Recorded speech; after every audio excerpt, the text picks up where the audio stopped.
Hello everyone, welcome to the night class. I'm Coach Knight. I'll be your tutor for the day.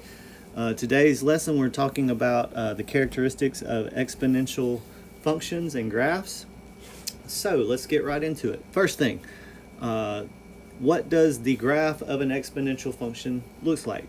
An exponential function, as we've talked about, is a variable that is your exponent. It's a equation where the variable is the exponent. And basically, to graph it, you're going to make a table of values and plug in. I always plug in whatever makes the exponent 0. So for this problem, it's pretty simple. The number that makes the exponent 0 is 0. Again, I'm not trying to, I may not plug in 0 every time. We may plug in 0 every time for this section, but understand that might change as we go on and get more advanced. So for today though, I would plug in 0. As you can tell from the table that's already there, they plugged in 0 and you get 1 because anything to the 0 power is 1. And then basically you just plug in points to the left and to the right of 0. So they plugged in -2, -1, and also +1 and +2. Plug them in, you get your answers.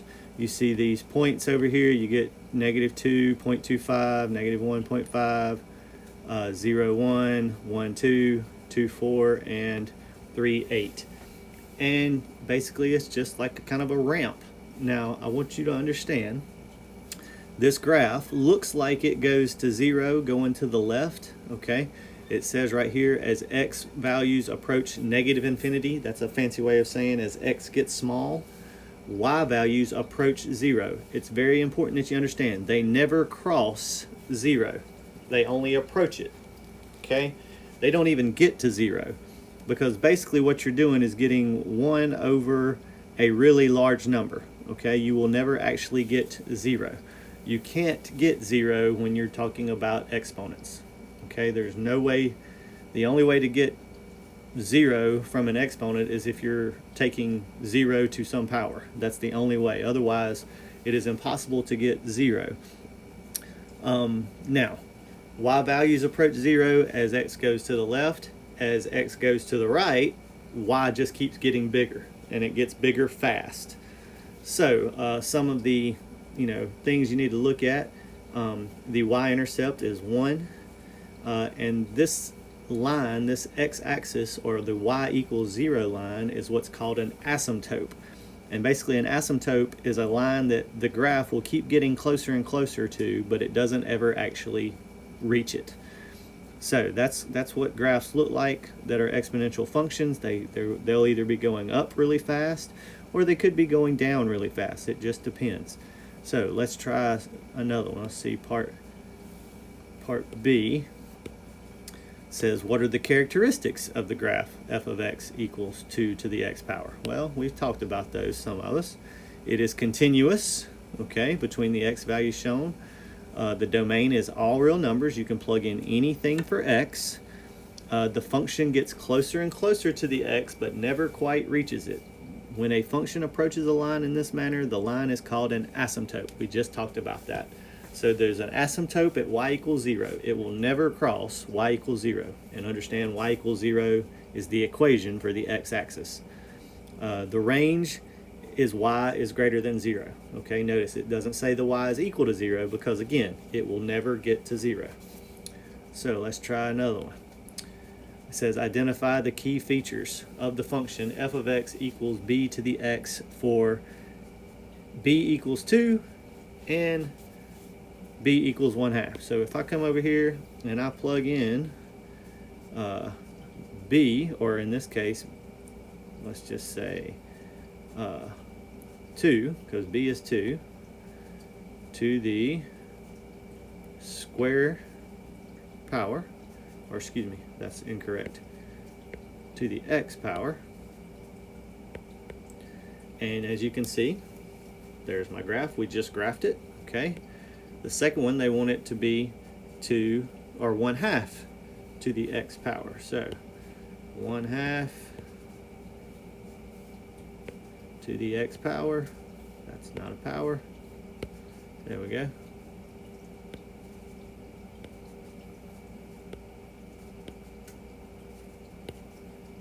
as you can see, it goes down. So notice 2 to the x power is going up. It's increasing very fast. 1/2 to the x power is decreasing very fast. It keeps getting smaller and smaller and smaller, but again, it will not ever be 0. It won't ever get there. So the black graph, as you can see, notice 1/2 is less than 1. That's how you know it will be going down. That's called a decay, an exponential decay.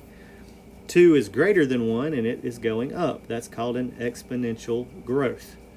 Okay, so if it's greater than 1, it's exponential growth. If it's less than 1, it's an exponential decay. So both of them have a y-intercept at 1, and they both have all real numbers for their domain.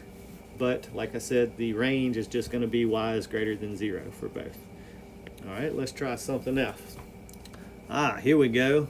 Little word problem. A network administrator uses the function f of x equals 5 to the x power to model the numbers of computers a virus spreads to after x hours. If there are 1,000 computers on the network, about how many hours will it take for the virus to spread to the entire network? So these problems you can do with your calculator. I have mine already pulled up here. You just go to y equals, and I have 5 to the x power, and I'm going to graph. And on your calculator, you'll see the same thing. If you hit trace, the trace button, you can actually find what a certain x is. So we're just guesstimating here. So there's my, there's my point. Okay, you can see it's down here at negative 0.05 and y is 0.92.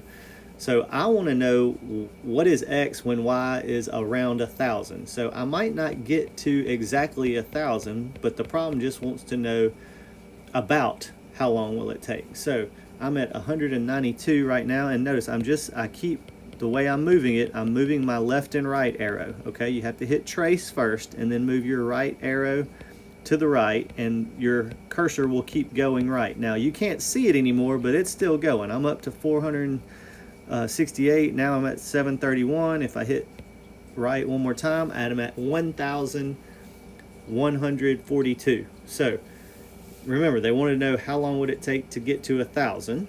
So I'm going to say it's going to take about 4.3, 4.2, something like that. So they do the same thing. They make the table. You can also kind of tell by the table about where you need to be looking. At 4, it was 625, and at 5, it was 3,125. So obviously, 1,000 comes between those two. You just use your trace function to figure out 1,000 is about at 4.3. Okay, so it'll take about 4.3 hours for the virus to spread throughout the network. Y'all have heard that word before, virus? Okay, this is talking about the computer virus, but this absolutely applies for the coronavirus as well. This is how it spreads so fast. Okay, the other one, next question, same problem, but this time they want to know how long will it take to get to 50,000 computers. Well, go back to my calculator, and I'm going to keep going right until my y says 50,000. So it might not take as long as you think it will. Oops, it's already gone. Okay, so at 6.58 we're at 40,215, and at 6.86 we're at 62,700. So somewhere in between 6.5 and 6.8 would be 50,000. So I'd try 6.6 or 6.7, and you can always plug them into your calculator and see which answer works the best. All right, for the next section, just a quick little review. A, here is your exponential functions. A is the initial amount. It's always what you start with. And B is the constant ratio. It's what are you multiplying by to get the next number, okay, to the x power. So let's do some of these problems. Let's see if here. Okay, so on these, I have some of these in the OneNote. Let's do some of these by hand. All right, yeah, right here. So what we're going to do is, it says, what is the written form of the function represented by the table? So remember, it's y equals ab to the x every time. So a is your initial amount. That is what you get when you plug in 0. Okay, that is your y-intercept, in other words. So a is 4, and your b is what are you multiplying by to get the next number. So 4 times what gives you 12, 12 times what gives you 36, 36 times what gives you 108, 108 times what gives you 324. And if you said, hey, they're multiplying by 3 every time, you would be correct. So 3 to the x power. That is all you have to do to figure out the equation from a table. Okay? Very quick, very simple. Let's try another one.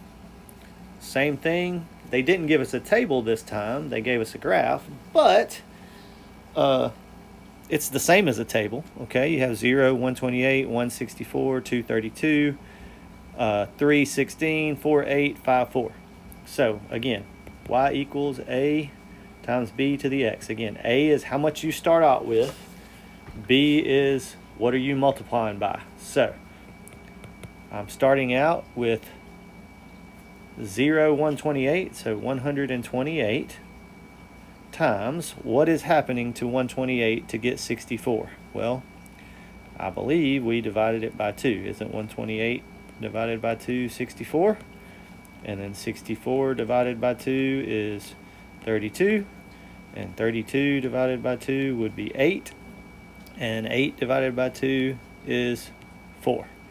Okay, so they are dividing by 2. Well, the way you write that is they're multiplying by 1/2.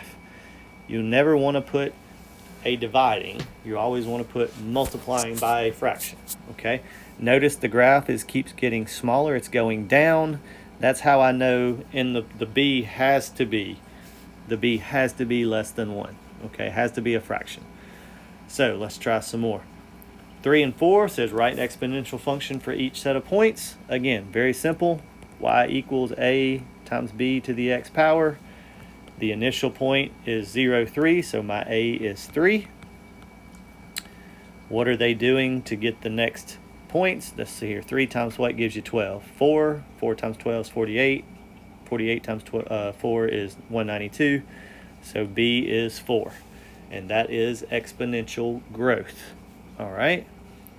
Here, again, same thing. A to the times b to the x power. So my initial amount, A, is 2,187.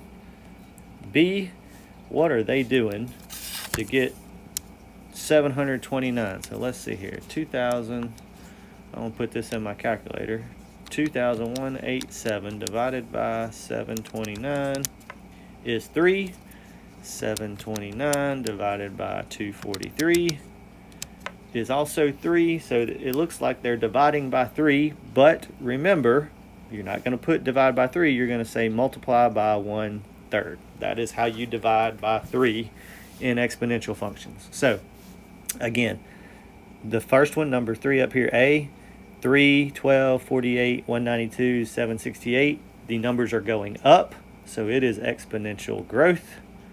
Okay? And on part B, you got to start out with 2,187, 729, 243, 81. The numbers are going down, so it is exponential decay. Okay? And these are your equations. Example 4 says, Talisha is offered 2 pledge options for donating to a charity. Which option will increase the pledge amount faster over time? Well, let's see. For option A, we're going to have y equals.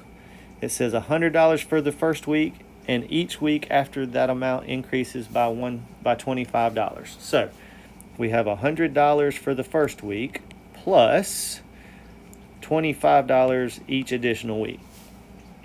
Okay? For option B, we have it's $1 for the first week, and each week after that the amount triples. So it's $1 for the first week, okay? And then each week after that, we are tripling the amount. So we're actually going to multiply by 3 to the x power. So if it's the 0 week, we'll get $1. If it's the first week, we'll get $3. If it's the second week, we'll get $9. If it's the third week, we'll get $27. And Talisha wants to know... What are you doing in my room? I'm making a video, okay? Why? Go. For my class. Tell everybody, hey, Molly. Say, hey, Molly. Say, hey, everybody. Tell them, hey. Hey, everybody. Say, do good on your math. Good do on your math. Do good on your math. Do good on your math. All right. Tell them, have a good day. Have a good day. All right. Okay. Sorry for that interruption. Molly wanted to say hello. All right. So, Talisha offered 2 pledge options for donating to a charity. Which option will be increased fastest over time? So, to begin with, option A looks like it would be the choice. However, it's actually option B, okay? Option A is a linear function, and option B is an exponential function. And exponential functions grow a lot faster over time than linear functions. Like, it's not even close.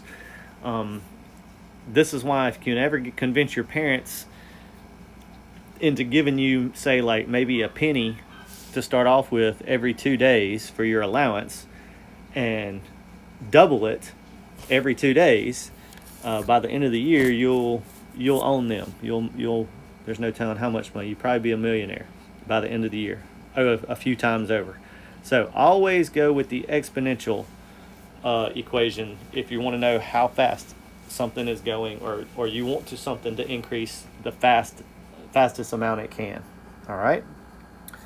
So these problems, they want us to identify them as linear or exponential. Okay. Basically, linear, what you need to remember is you're adding to get the next number, and exponential, you will be multiplying to get the next number. So it says f of x equals the number of branches at level x in a tree diagram, where at each level, each branch extends into 4 branches. So we start here. This branch extends into 4 branches. Then those 4 branches extend into 4 branches. And those 4 branches would extend into 4 branches. So as you can see, we're basically multiplying by 4 every time. So this one is an exponential function. Okay? Part B says f of x equals the number of boxes in row x of a stack in which each row increases by 2 boxes. So we start off with, let's just say 1 box, and then the next row would be 2 boxes, and the next row would be 1, 2, 3, 4 boxes, and the next row would be 1, 2, 3, 4, 5, 6 boxes. And so we just keep adding 2 boxes to each row.